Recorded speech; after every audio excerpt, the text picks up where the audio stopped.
Salut tout le monde! Aujourd'hui, on parle de confort. Parce que les bunk beds, les matelas qui viennent avec ça, c'est pas super, donc on a décidé de les remplacer. Je ne sais pas si vous voyez bien, mais là, ça a l'air très épais parce qu'on a mis lui du bas par-dessus celui du haut, mais ça vient seulement avec une espèce de petit matelas qui n'est pas vraiment un matelas, c'est à peine un coussin. William, lorsqu'il dort là, c'est pas si pire, mais un adulte qui va se coucher là, c'est comme s'il couchait directement sur la planche de bois. Donc, évidemment, pas super confortable. Mais on a décidé de remplacer ça par ça ici qu'on a trouvé chez Costco. J'ai essayé de trouver sur Amazon, j'ai pas trouvé l'équivalent, mais si jamais je trouve les liens, soit sur Costco ou sur Amazon, je les mettrai dans la description de la vidéo. C'est principalement une mousse mémoire, 3 pouces d'épais, dans le fond, qui va normalement sur un... Vous pouvez mettre ça dans un lit de maison. Puis, on va rajouter ça, dans le fond, par-dessus le matelas. Il y a une housse qui vient avec ça aussi, qu'on va pouvoir tout envelopper le matelas original, plus la mousse mémoire.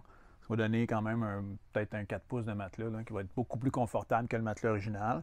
On a pris la dimension double. Ça vient normalement en king size, queen et double. On a pris un double, évidemment, dû à la largeur des bunk beds, mais il va falloir les faire petite modification. Ils sont un peu trop larges là, pour la dimension des bunk beds. Si je regarde la dimension, c'était marqué quelque part sur la boîte, c'est 54 pouces de large. Puis les bunk beds ont environ 48 pouces 3 quarts de large. On va falloir les couper sur la largeur. La longueur est parfaite, par contre.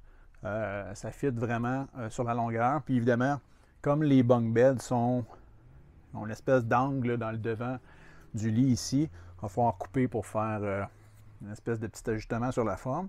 Mais on va faire ça pour le haut et le bas. Puis ça devrait être bien. On a déjà pris les mesures. Comme on a dit, c'est un peu, il faut vraiment principalement couper sur la largeur, puis le devant. Fait qu'on va aller marquer les matelas, puis on va aller faire ça. Donc, comme vous pouvez voir, le matelas, il est assez compressé, assez roulé lorsqu'on ouvre la boîte. Ça vient avec une espèce de petit couvre-matelas qu'on peut appliquer par-dessus. Donc, on va sortir ça de la boîte, dérouler ça, puis faire nos coupes. Ça va prendre le... On peut pas juste le popper out.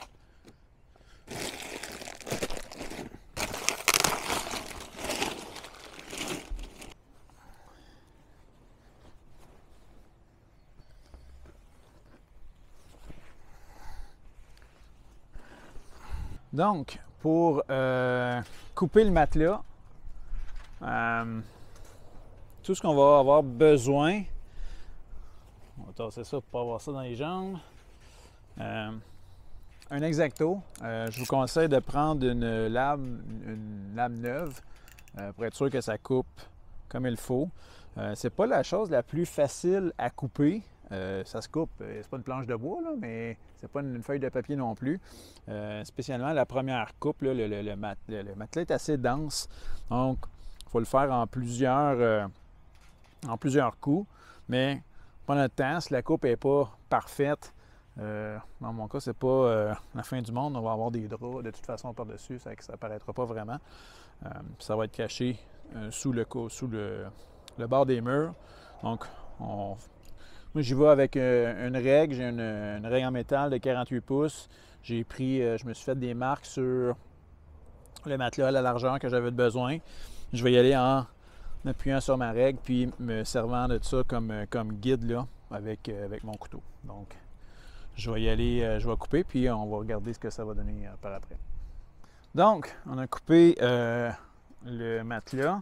Comme je disais, c'est pas une coupe parfaite là, comme ça, mais ça donne quelque chose du genre. Idéalement, si vous avez quelqu'un pour vous aider à écarter le foam, la mousse, au fur et à mesure que vous coupez, ça va aider. Comme je disais, sinon, c'est quand même assez dense, mais ça fait amplement le travail pour ce qu'on a de besoin. Évidemment, si vous êtes équipé d'un équipement pour couper le styrofoam ou les formes, une espèce de fil chauffant. Peut-être que ça fonctionne mieux qu'un X-Acto, mais pour le commun des mortels, ça fait amplement la job. Donc, on a le avant. Ça ne changera pas. Mais le matelas sur, évidemment, la planche de bois, puis on entend qu'il n'y a pas grand-chose. Est-ce que ça a l'air? Tu veux qu'on change le matelas, William? Oui?